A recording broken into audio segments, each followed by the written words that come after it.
दोस्तों,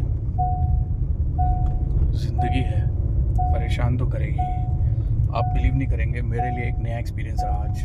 मुझे किसी साइट पे जाना था, लमगड़ा गांव का नाम था, एक्सप्लोर करने के लिए।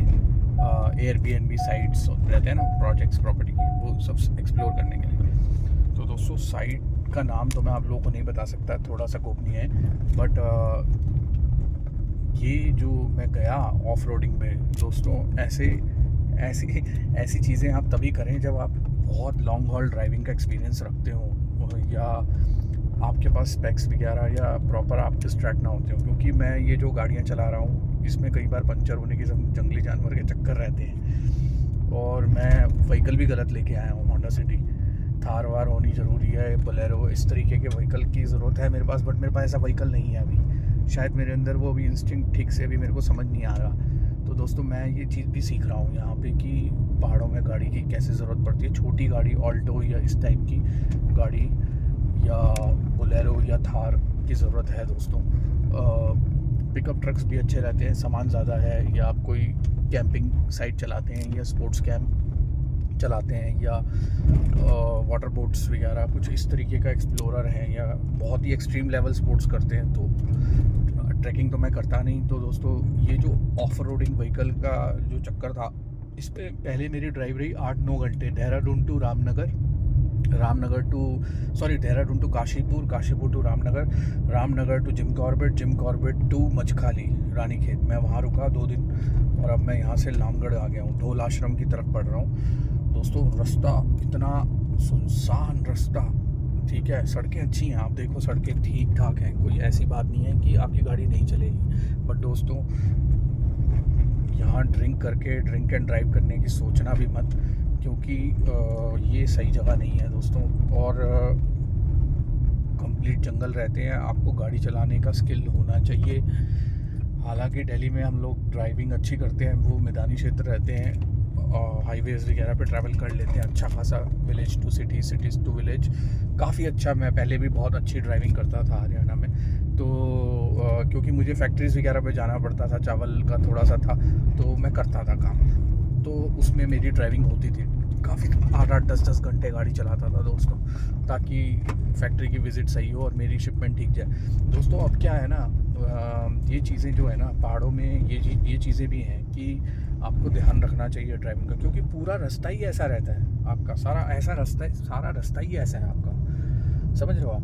तो ये बारिशों में ये रास्ते आपको अवॉइड करने चाहिए दोस्तों। बारिशों में आप ऐसे रास्ते ना जाएं दोस्तों, ये ठीक नहीं रहेगा दोस्तों।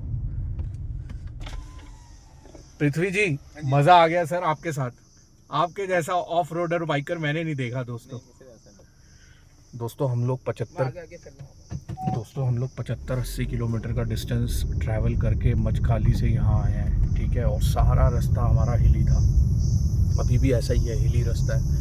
इस तरीके का heavy of road driving skill, ऐसा दोस्तों मैंने प्ले स्टेशन पे जो गेम्स रिकॉर्ड करी है ना अपने यूट्यूब चैनल पे, ऐसा मैं गेम में कर रहा था, मतलब गेमिंग में कर रहा था अपने प्रोजेक्टर पे।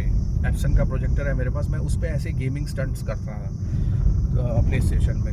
आधे घंटे, 1-1 घंटे की ड्राइविंग प्ले स्टेशन पे करता था। अब ऐसी ड्राइविंग मैं देख रहा हूँ। एक तो होती है आपकी ड्राइव जब आप सिटी टू माउंटेन ड्राइव, आप समझ रहे हैं ना मैं क्या कह रहा हूँ। एक तो सिटी टू माउंटेन ड्राइव होती है, एक ये होती है जब माउंटेन टू माउंटेन इनसाइड आप ये एक हैवी कोर एक्सपीरियंस रहता है दोस्तों, समझ रहे हैं आप मेरी बात। ये एक हैवी कोर स्किल है ये पूरा। मैं अनुभव तो कर रहा हूँ। देखो दोस्तों, मारुति कार भी कोई बुरी कार नहीं है यहाँ पे। मारुति छोटी या मारुति सुजुकी की गाड़ियाँ फिट एंड फाइन है, ये चढ़ जाती हैं दोस्तों।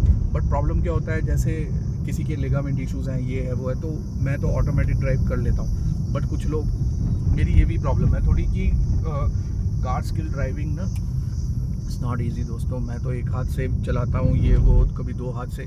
तो ये चीज़ें भी थोड़ी सी आपको देखकर करनी चाहिए। ये सब मेरे चक्कर में आप लोग अपनी ऑफ रोड कभी ट्राई मत करना, क्योंकि और अगर ट्राई कर भी रहे हो तो रिस्पॉन्सिबली करना दोस्तों, क्योंकि मौसम कब करवट बदल लेता है पहाड़ों में पता नहीं चलता दोस्तों। सुबह धूप निकल जाती है, 36-38 डिग्रीज टेम्परेचर हो जाता है, अचानक से फिर 24 हो जाता है, फिर अचानक से बारिश शुरू हो जाती है तो ये भी एक अलग सा कल्चर है दोस्तों। ये रास्ते मुझे कुछ याद दिलाते हैं, पुरानी यादें भी ताज़ा करते हैं। ऊटी, अब मैं ऊटी की तरफ अगर बात करूं, बंडीपुर टू ऊटी, उस टाइप के रास्ते हैं दोस्तों ये कुछ। और हैवी कोर स्किल ड्राइविंग दोस्तों, steep driving, heavy core driving. तो 8-8, 10-10 घंटे की ड्राइव करता हूँ मैं इन सब चीज़ ऐसे। अभी मैं पिछले 1.5-2 घंटे से ड्राइव कर रहा हूँ। नाश्ता करके मैं निकला था लाइट, तो मैं कर पा रहा हूँ थोड़ा। तो दोस्तों मेरे को वापसी भी अब जाना है। यहाँ देखो मैं रुकूंगा यहाँ पे, कहीं पे स्टे वे करूँगा एयरबीएनबी में, फिर उसके बाद मैं यहाँ से वापसी देहरादून का रूट बनाऊँगा अपना। तो इस तरीके के एडवेंचर्स भी रहते हैं। फैमिली के साथ थोड़ा हेक्टिक हो जाता है ये सब, यू नो। ऐसा नहीं कह रहा मैं कि मेन या वुमेन में कोई ऐसा डिफरेंस नहीं है। वुमेन का भी स्किल है भाई, वो लोग भी ड्राइव कर सकते हैं आजकल, ऐसा नहीं है। तो बट बच्चे के साथ ड्राइविंग करना ये सब थोड़ा सा ना हेक्टिक काम हो जाता है दोस्तों। तो आप समझ रहे हो मैं क्या कह रहा हूँ। बाकी थैंक यू दोस्तों। थोड़ा सा पहाड़ों का व्यू भी लो आप।